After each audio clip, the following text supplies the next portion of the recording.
I'm going to start sending this video to people who keep on harping on that chemotherapy is only 2 or 3 more % effective.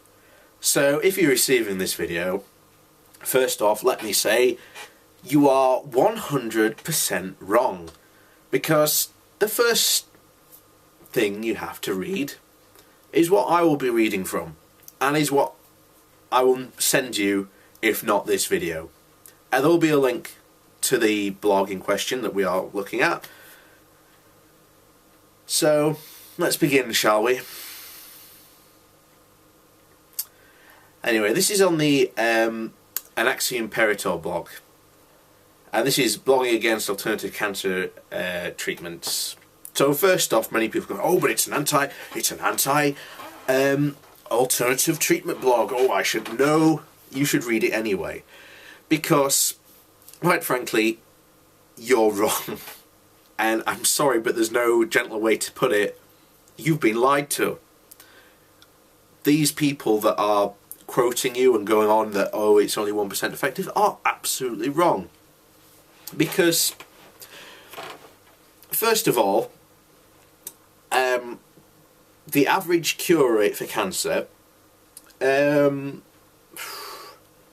I want to say it's around about 60%, and it's going up all the time due to medical treatment, medical advances.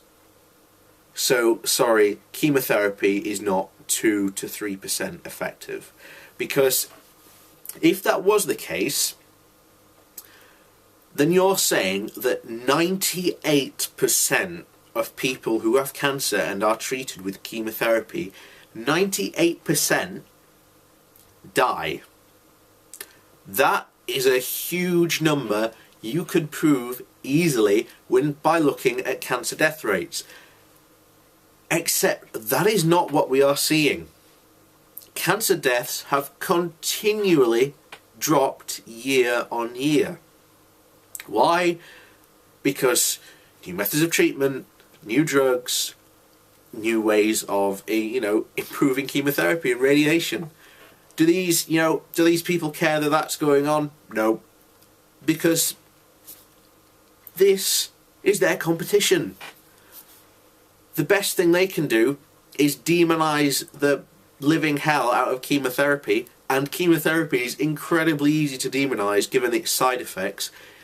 I agree, the side effects are really extreme, but guess what? It's the only thing we've got that actually works against cancer. And until you can start showing evidence that your alternative therapy or treatments actually work, and by the way, you can prove it in a lab situation, but whenever it's done in a lab, it's shown to be wrong, and you immediately turn around and say, oh, doesn't take in the big picture, or it's some excuse. Sorry, come to the realization already that your alternative treatment doesn't work. Sorry.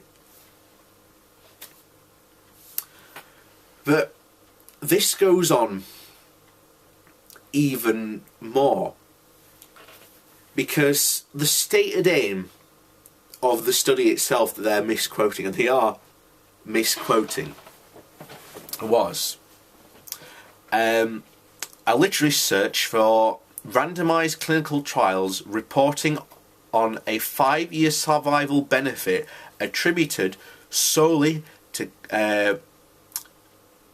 chemotherapy in adult cancers. So they want to know what contribution was of chemotherapy to 5-year survival. There are many therapies to treat cancer: surgery, radiotherapy, hormonal therapy, immunotherapy, and chemotherapy. The researchers want to know to what extent chemotherapy contributed to a 5-year survival of cancer patients.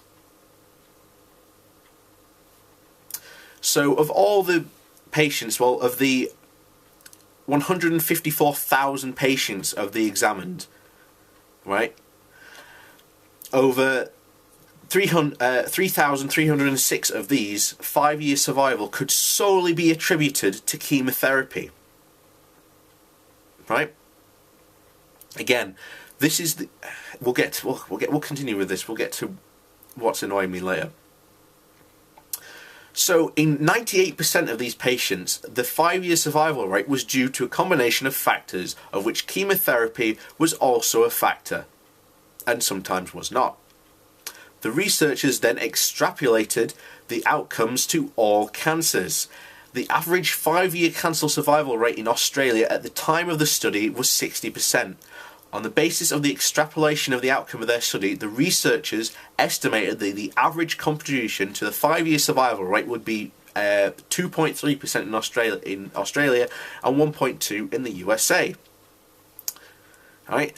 Nowhere in the study does it say the 3,306 patients survived their chemotherapy, and that consequently the 150 because this is how many people would have died if their numbers were right.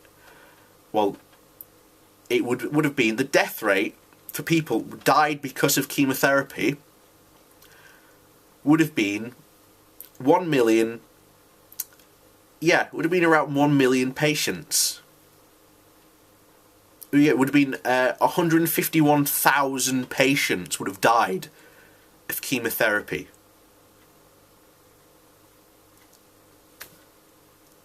So, this is what's really,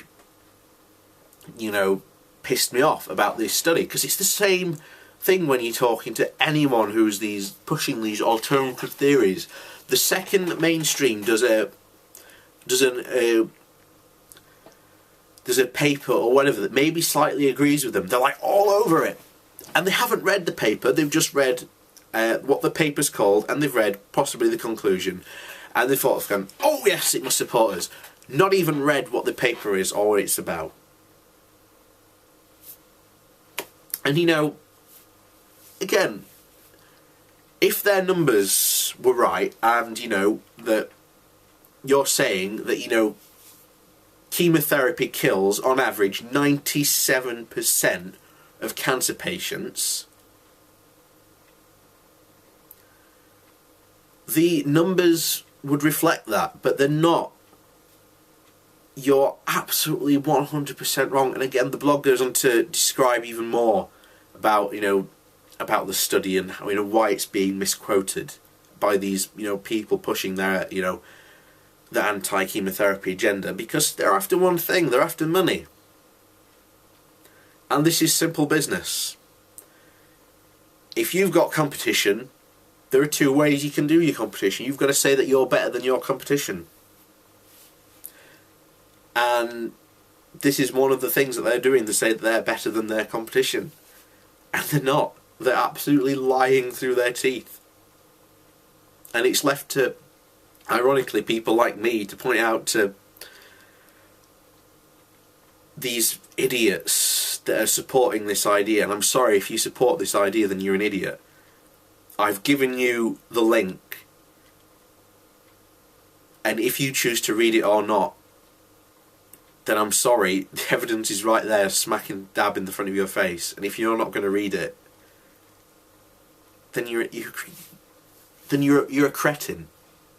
I'm sorry, you're an absolute cretin and a moron who is risking not only your life, but anyone who you convince not to have chemotherapy.